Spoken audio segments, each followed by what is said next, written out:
Bonjour à tous et bienvenue aux survivants du burn-out. Aujourd'hui, comme de coutume, je suis super content de recevoir Anne qui va nous partager un petit peu son témoignage sur le burn-out, qu'est-ce qui a généré le burn-out, quelles sont les conséquences du burn-out et comment elle s'en est sortie. Anne, merci d'être présente déjà. Et je vais te laisser te présenter. On va commencer par quelque chose de très simple. Je voudrais que tu nous expliques un petit peu qui tu es, d'où tu viens, ton parcours, ce qui tu es marié, si tu as des enfants, ce genre de choses. Alors, je m'appelle Anne, j'habite en Auvergne, j'ai 8 ans, j'ai des enfants, des petits-enfants. Donc, j'ai fait un burn-out en mars 2013. Mhm. Voilà, enfin, surcharge de travail, disons, injonction contradictoire en permanence, réflexion désobligeante ou pas, mais rien à voir avec le boulot. C'était les réflexions, c'était quand même dans le boulot que tu les avais? Ah oui, c'était dans le boulot. Oui, oui, oui. D'accord, Oui, donc oui. tu as eu un management pourri. Harcèlement moral, on va dire. Voilà, tout ce Voilà, qui va bien. exactement. Donc, bah, ça a duré 1 an. Alors, avant que je m'en aperçoive, en fait, Ah parce oui, que j'ai senti que j'allais pas bien 1 an auparavant. d'accord. Si sans rentrer dans les détails ni donner de nom éventuellement, mais quel genre de métier tu fais toi? Moi, je travaille dans le commerce, j'ai une formation d'architecte d'intérieur et je fais du conseil et de la vente. Top. Et donc au sein de cette entreprise, tu as ce manager qui te fait des réflexions, même qui n'ont rien à voir avec la sauce. Exactement. D'accord? Ça te pèse, tu prends sur toi. Et qu'est-ce qui se passe? T'entends des gens qui te disent c'est pas normal ou comment tu prends conscience qu'il y a un problème? Ben, en cherchant sur Internet, enfin en D'accord. cherchant sur Internet, parce que je suis tombée sur un article qui parlait du burn-out, Ouais. chose dont je n'avais absolument pas entendu parler avant, hein. Et je me suis 2013, dit, c'est mais bien. ça Délicieux. décrit Ah tout ce ouais. que j'ai. Ouais. Voilà. Parce que 1 an avant, j'avais passé plein d'examens. J'étais allée voir un médecin interniste qui cherche des maladies un peu spéciales. Moi, avant, j'ai eu 2 cancers. Donc, on me suit un petit peu de près. Et puis, je m'inquiétais un petit peu. Je me disais, bon, tu perds la mémoire. T'es pas... Je me sentais comme un brouillard cérébral. Enfin, vraiment, Ouais, ouais, ouais, ouais. Hmm. voilà. Symptôme bien connu, c'est pour ceux qui nous regardent ce genre de choses, ouais. Voilà. Donc, ça m'a un peu inquiétée. Mais je me disais, bon, allez, prends des vitamines. Et puis, ça va passer. Un peu de magnésium, des vitamines et roule ma poule. Voilà, donc non, non, ça n'a pas suffi. Un jour, il y a eu un clash et puis ça a éclaté. Voilà, enfin déjà, quand j'ai découvert ce que j'avais, je suis allée voir le médecin. Mhm. J'avais rendez-vous et puis après, bah, je suis pas retournée au boulot, hein. Est-ce que ton médecin, déjà à ce moment-là, il a diagnostiqué le burn-out ou? Parce que 2013, on n'en parlait pas encore comme aujourd'hui. Aujourd'hui, il y a encore quelques médecins qui passent à côté, si tu veux. Donc je me demande si en 2013, tu étais tombé sur un médecin qui t'avait déjà mis le doigt dessus et qui t'avait déjà donné ce nom-là. Alors moi, c'est un médecin psychiatre acupuncteur qui m'avait suivi dans mon cursus médical avant, Bien sûr. que j'ai appelé, que je connais bien. Et je lui ai dit, voilà ce que j'ai vu sur Internet, ça semble être ça. Il m'a dit, oui, oui, d'après ce que tu me décris. Génial. Hmm. Et il m'a envoyé directement chez une psy. Voilà. D'accord. Pendant combien de temps tu vas être accompagné comme ça par la psy? Et ben, pour l'instant, elle me reconduit mes arrêts. Et Mhm. puis, j'ai quand même un traitement médicamenteux. Bah oui. Tant que je peux pas reprendre un boulot parce que j'ai absolument pas recouvré mes fonctions cognitives, voilà, tout ce qui est mémoire, concentration, c'est pas revenu. Bah oui. Bah oui. Bah oui. Là, on est en 2013. Donc 2013, le médecin, il te met à l'arrêt.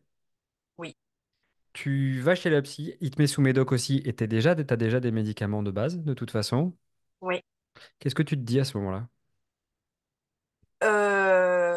Et ben j'essaie d'encaisser le coup, Hmm. de me dire bon ben ma cocotte, t'as perdu ton job, t'as perdu des collègues avec qui tu t'entendais bien, que tu appréciais.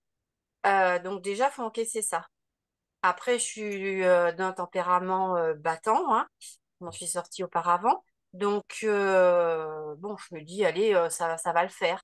Et puis, bon, je cherchais un peu et je suis tombée ben, sur une de tes vidéos.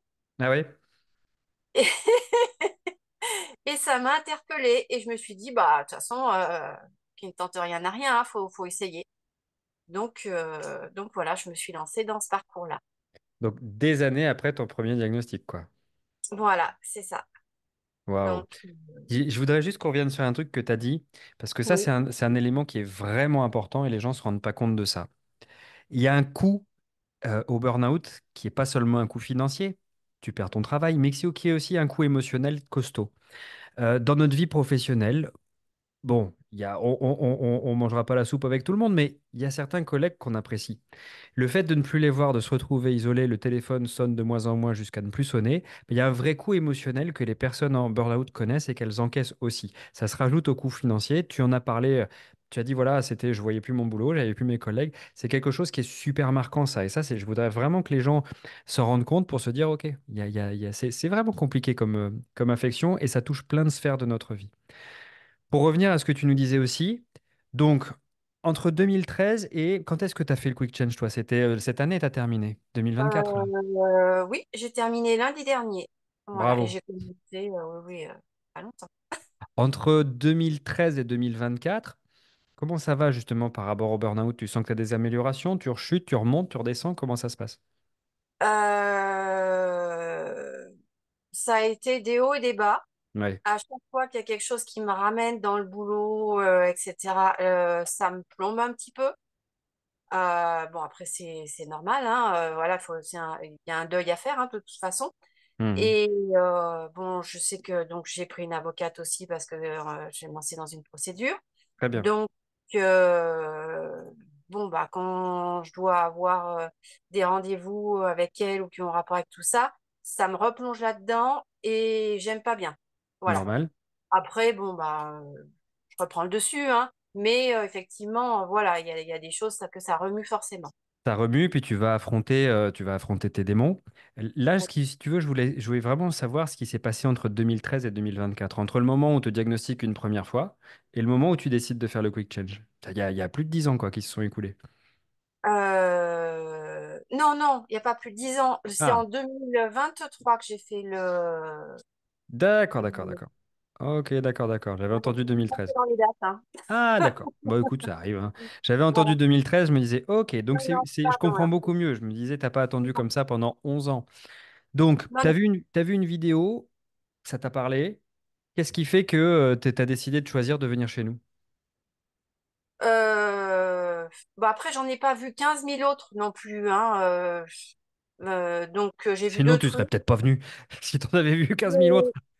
Mais je ne sais pas, à un moment donné, il faut faire des choix. Donc, bon, bah là, ça me paraissait dynamique, percutant. Euh, Ça m'a plu. Voilà, je suis allée regarder un peu et voilà, je me suis lancée là-dedans. Je me suis dit que c'était quelque chose que j'avais pas exploré, donc pourquoi pas. Ouais, ouais, ouais. C'est, je suis toujours étonné parce que si tu veux, encore une fois, je le dis à quasiment à chaque interview, dans la tête de pas mal de gens, je passe pour le gourou d'Internet. C'est normal, hein, sur Internet, il y a à boire et à manger. Moi, j'aime bien faire le clown en plus, si tu sais, c'est ma devise, c'est être sérieux sans se prendre au sérieux, donc je fais souvent l'andouille. Qu'est-ce qui fait que toi, tu nous as fait confiance et t'as dit, on y va? Euh, le feeling, Ouais, voilà. Je pense que, ouais, oui, sincèrement, c'est le feeling, voilà. top. Top. Et alors, ton parcours, ça s'est passé comment? Quand tu arrives comme ça, que tu découvres la méthode, au début, tu dois être un petit peu perdu, j'imagine. Oui, au début, je me suis dit, ouh là là, c'est ça. Parce que la rivière, le stop-it, tout ça, moi, je suis assez hermétique, entre guillemets. Je suis pas dans le lâcher-prise. J'aime bien tout contrôler. Donc là, je me suis dit, tu vas avoir du mal, ma cocotte. Yes. Et puis en fait, ben, je me suis dit, bon, tu t'inscris, hein, tu le fais. Mais à mon rythme, hein, sans me mettre de pression Très non bien. plus, hein. Très Je bien. me suis dit, C'est je le vais pas but. retomber dans les travers, Non, c'est le voilà. but. Donc, et puis j'ai bien accroché. Et puis les rendez-vous du lundi soir, c'est très bien. C'est très bien d'être à des niveaux différents. Différent? Ouais. Voilà, parce qu'on comprend plus le cheminement. Alors même si on a des histoires différentes, des parcours différents au niveau professionnel, personnel, etc., il y a quand même un point commun, hein. Voilà. Mais oui, ça c'est pour ceux qui nous regardent. Les rendez-vous du lundi, c'est dans des petits groupes de coaching, entre 5 et 10 personnes, personnes qui ont aussi en commun d'avoir le burn-out. Et les personnes ne sont pas au même endroit du process de la méthode Quick Change. Il y en a qui arrivent, il y en a qui sont au milieu du process, il y en a qui sont en fin de parcours. Ça permet justement aux gens qui débarquent de ne pas être complètement largué, de se dire, OK, il y a déjà des gens qui sont engagés, il y a des gens qui ont des résultats. Et c'est un phénomène de réassurance, en fait. Quand tu débarques là-dedans que tu connais pas, tu vois qu'il y a déjà des gens qui ont des résultats, tu te dis, OK, je vais peut-être m'y mettre. Et tu vois, ça te permet justement de faire ce dont tu parlais, le stop it et la rivière, qui sont les deux premiers, on va dire, éléments qu'on va inculquer à nos coachés pour justement apprendre à poser le mental, calmer un petit peu tout ça. Qu'est-ce qui t'a le plus marqué, toi, dans cet accompagnement? Euh, la bienveillance. Ah bon? Non, je rigole, je rigole. On Non, est comme ça, nous. le fouet tous les lundis soirs. Non, non, la bienveillance. Oui, oui. Non, le non-jugement. Et puis, bon, bah, l'accompagnante, hein, alors, je sais pas si je peux la citer, Pascal? Pascal, Mhm. voilà, qui est très pertinente et qui relève bien Top. tout. Voilà, donc ça, c'était génial. J'ai une Ça fait pointue. avancer. J'ai la Voilà. chance Ouais, d'avoir dans l'équipe des coachs qui sont incroyables. ouais, ouais. Non, non, Et vraiment, c'est Pascal, effectivement, et puis je pense que par rapport à toi, c'était vraiment, vraiment celle qu'il fallait, tu vois. On fait en sorte de vous mettre, si tu veux, les coacher avec les coachs qui vous correspondraient au niveau caractère, j'allais te dire, ouais, énergie, si je peux utiliser ouais, ce mot-là, et on savait que ça irait, ça matcherait très bien. Euh, ouais. Est-ce que pendant ton parcours, est-ce que tu as eu des difficultés à un moment ou à un autre? Euh, Alors aussi, quand j'ai commencé d'attaquer, ça doit être le module 2, tout ce Mhm. qui était Pareto, D'accord, sur la gestion voilà, du temps, ce genre de choses. tout ça, parce que ça me demandait beaucoup d'énergie pour comprendre tout. D'accord. Voilà. À cause de mes déficiences un peu voilà, cognitives, là, hein, c'est tout. Et comment ça a été remédié, ce truc-là? Ben, j'ai laissé tomber et je m'y suis remis plus tard. Et ça s'est bien passé. Et après, oui, voilà, Ouais, c'est on ça, c'était pas essaye. le bon moment.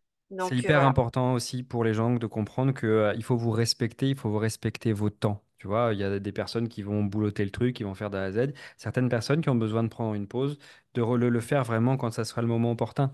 Donc ça, c'est super. Il y a beaucoup de gens, si tu veux, qui commencent à nous regarder, qui voient les vidéos. Je vais toujours poser la même question. Une personne qui ne connaît pas le quick change, qui est en burn-out, pourquoi elle devrait le faire?